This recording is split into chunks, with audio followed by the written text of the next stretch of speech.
World kidney day అనేది ప్రపంచం అంతా కిడ్నీ స్పెషలిస్టు ఒక అవగాహన కోసం మార్చ్ 2వ గురువారం ప్రతి సంవత్సరం కిడ్నీ వ్యాధుల గురించి అవగాహన, దాని నివారణ ఎట్లా, ఇంకా రాకుండా ఉండాలంటే జాగ్రత్తలు ఏంటనేది తెలియజేయడానికి అందరూ కలిసి వివిధ కార్యక్రమాలు చేసి జనాల మధ్యలోకి ఈ అవగాహన తీసుకెళ్ళడానికి చేశారు. ఈ సంవత్సరం ముఖ్యంగా కిడ్నీ వ్యాధి ఎట్లా మనం రాకుండా ఉండాలని చూడటానికి, లేదంటే వచ్చినప్పుడు తొలి దశలోనే దాన్ని గుర్తించి దాన్ని ఎట్లా నివారించాలనేది చూస్తాం. కిడ్నీస్ అనేది మనకి శరీరంలో ముఖ్యంగా 2 ఉంటాయి, ఎనపక్క ఉంటాయి. మనకి రక్తం అంతా కిడ్నీస్కి వెళ్ళి రోజు 24 గంటలు పనిచేస్తారు. రక్తంలో ఉన్న చెడు పదార్థాలన్నీ మనకి యూరిన్లో తీసేస్తారు. రక్తంలో ఉన్న మంచి పదార్థాలన్నీ రక్తంలో ఉంచి ఫిల్టర్ చేస్తాం. సో ఈ విధంగా మన బ్లడ్ని కరెక్ట్గా కావాల్సిన పదార్థాలు ఉంచి కెమికల్స్, టాక్సిన్స్, మనకు అవసరం లేనివన్నీ, ఇంకా బ్లడ్లో మనం తినే రకంగా వచ్చే చెడు పదార్థాలన్నీ తీసి మూత్రంలో పంపించేస్తాం. ఒక్కసారి కిడ్నీలో తేడా వస్తే అది పనితీరులో రావచ్చు, ఫిల్టర్లో రావచ్చు, వివిధ రకాలుగా వస్తాయి. కంప్లీట్గా ఫెయిల్ అయ్యేదాకా మనం ఎదురు చూడకూడదు. సో ముఖ్యంగా ఎవరికి వస్తాయి అనేది తెలుసుకోవటం, మనకి షుగర్ ఉన్న వాళ్ళకి, బ్లడ్ ప్రెషర్ ఉన్న వాళ్ళకి, వయసు 50 సంవత్సరాల పైన వాళ్ళకి, ఈ లేకుండా కూడా మనకి ఎవరైనా ఫ్యామిలీ హిస్టరీ, ఎవరైనా ఇంట్లో ఇంకెవరికైనా కిడ్నీ వ్యాధి ఉంది వాళ్ళు కూడా మనం పరీక్ష చేయించుకుంటే తెలుస్తాయి.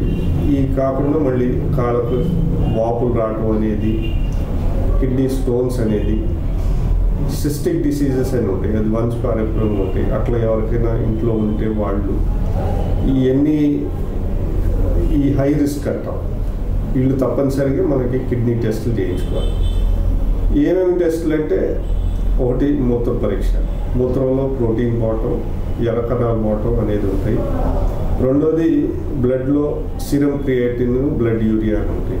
ఈ టెస్టులు మామూలుగా ఎక్కడైనా స్పెషల్ ల్యాబ్స్ కూడా అక్కర్లేదు, జనరల్గా చూసుకుంటే చేస్తుంటారు. మూడోది ఈ రెండింటికైనా కూడా ముఖ్యంగా ఏమి అసలు మనకి ఇన్స్ట్రుమెంట్ బట్టి బ్లడ్ ప్రెషర్ చూస్తే, కిడ్నీ వ్యాధుల్లో 70 నుంచి 90% వరకు అందరికీ బ్లడ్ ప్రెషర్ హై ఉంటుంది. సో బ్లడ్ ప్రెషర్ చెక్ చేసుకుంటే, బ్లడ్ ప్రెషర్ హై ఉంటే మనకి కంపల్సరీగా కిడ్నీ టెస్ట్ చేసుకోవాలని తెలుస్తుంది. చాలామంది అవగాహన లేకుండా బ్లడ్ ప్రెషర్ మందులు తింటుంటారు, కిడ్నీ వ్యాధులు బాగా ముదిరిపోయినప్పుడు మళ్ళీ వస్తుంటారు. ఈ చిన్న చిన్న జాగ్రత్తలు మనకు తెలిసి ఈ పరీక్షలు చేసుకునేటైతే మనం ముందు తొలి దశలోనే గుర్తించి దానికి ట్రీట్మెంట్ చేసుకోవచ్చు. సో కిడ్నీ పాడవటం మళ్ళీ ముఖ్య కారణం మనం తెలుసుకున్నాం. దీని తర్వాత కొన్ని ఉంటాయి, తగ్గిపోయేవి ఉంటాయి. దాన్ని అక్యూట్ కిడ్నీ ఇంజరీ అంటాం. ఈ జనరల్గా ఇప్పుడు మనకి డెంగ్యూ ఫీవర్లో, మలేరియాలో, వేరే ఇంకా ఏదైనా జ్వరాల్లో, పాము కాట్లో, లేదా డైరియా, డీహైడ్రేషన్ అయ్యి, లేదా ఎండ దెబ్బ అయ్యి, వీటిలో, లేదా ఒక్కోసారి కొన్ని కారణాలు మందుల వల్ల, లేదంటే ఇంటెన్సివ్ కేర్ యూనిట్లో హార్ట్ ఫెయిలియర్, జనరల్ బీపీ తగ్గిపోవడం వల్ల అక్యూట్ కిడ్నీ ఇంజరీ అంటాం. మనకి ఇవి కూడా కరెక్ట్గా గుర్తించి ట్రీట్ చేసుకుంటే పూర్తి కిడ్నీ మళ్ళీ నార్మల్ ఫంక్షన్కి వచ్చేస్తుంది. ఈ కాకుండా దీర్ఘకాలం వ్యాధులు, కిడ్నీ క్రానిక్ కిడ్నీ డిసీజ్ అంటాం. ఈ ఒకసారి వస్తే పూర్తిగా తక్కువ. ఒకసారి గుర్తించిన తర్వాత మనం దాన్ని ఇంకా ఎక్కువ అవ్వకుండా జాగ్రత్తలు తీసుకోవడం తప్పితే పూర్తిగా నివారణ అవ్వదు. దాంట్లో కిడ్నీ సైజ్ స్కానింగ్లో చూస్తే తగ్గిపోయి ఉంటాయి. ఇంకా దాన్ని ఇంకా ఎక్కువ అవ్వకుండా ఉండేట్టు జాగ్రత్తలు తీసుకుంటా, బ్లడ్ ప్రెషరు, షుగరు ఇట్లా ఉన్న కంట్రోల్ చేసుకుంటా అవి ఇబ్బంది పెట్టకుండా ఉండేట్టు చూసుకుంటుంటాం. దీర్ఘకాలం వ్యాధులు అనేది చాలా కామన్గా అయిపోయింది. ఇప్పుడు దాదాపు 100కి 10% అంటే 10 మందిలో ఒకళ్ళకి కిడ్నీ వ్యాధి ఉంటుంది. ఈ వ్యాధికి కారణాలు ఇప్పుడు మనం బీపీ, షుగర్ అయితే తెలుసు. ఈ కాకుండా ఈ మందుల వల్ల కూడా చాలా వస్తుంది. మందులు అంటే ముఖ్యంగా ఈ పెయిన్ కిల్లర్స్, మన నొప్పి కోసం, కీళ్ళ నొప్పులు, వేరే నొప్పుల కోసం డాక్టర్ గారు ఒకసారి రాస్తే దాన్ని కంటిన్యూ చేస్తూ వాడుకుంటూ ఉండేటికి కిడ్నీ వ్యాధులు వస్తాయి. అదేవిధంగా కొన్ని వేరే మందులు కూడా, యాంటీబయాటిక్స్ ఇట్లాంటివి మనం జాగ్రత్తగా వాడకపోతే, సూపర్విజన్లో వాడకపోతే, మన ఇష్టం వచ్చినట్టు వాడుకుంటే ఇట్లాంటి వ్యాధులు వచ్చేయండి. ఈ కాకుండా కొన్ని కారణం తెలియని ఉంది కారణాలు. ఇప్పుడు దాన్ని chronic kidney disease of unknown origin అని ఇప్పుడు మనం కొన్ని ఏరియాస్లో మనకి తెలిసిన కాడ కనిగిరిలో, ఉద్దనంలో అట్లాంటి వీటికి కరెక్ట్ కారణం తెలియదు. వాటిని కూడా ఒకసారి వచ్చిన తర్వాత మనం తగ్గించలేము.